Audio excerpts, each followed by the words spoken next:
I'm Rebecca Winn, and I'm a horticulturist and landscape designer. I own Whimsical Gardens, an artistic landscape design company. And today I'm going to talk to you about designing your garden like an English garden.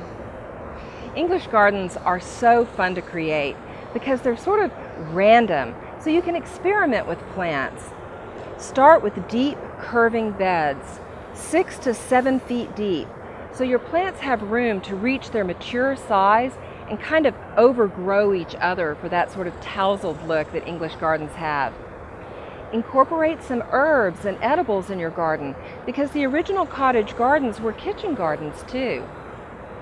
So often the plants that are recommended for English gardens are things like delphinium and foxglove, peonies and forget-me-nots, all of which are beautiful.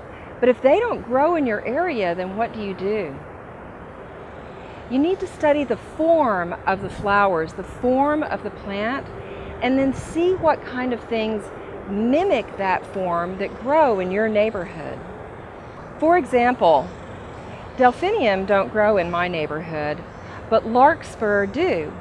And as you can see, larkspur mimic delphinium both in color and in form.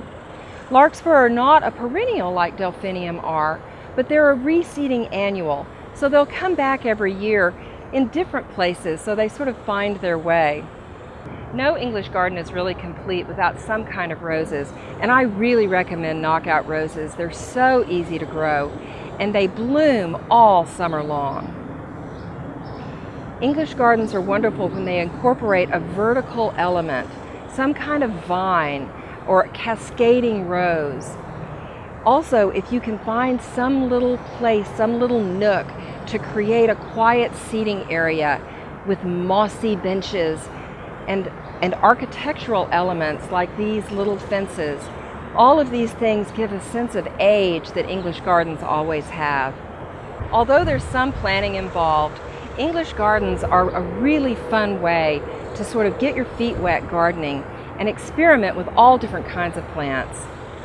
I'm Rebecca Winn with Whimsical Gardens, and this has been How to Design Your Garden Like an English Garden.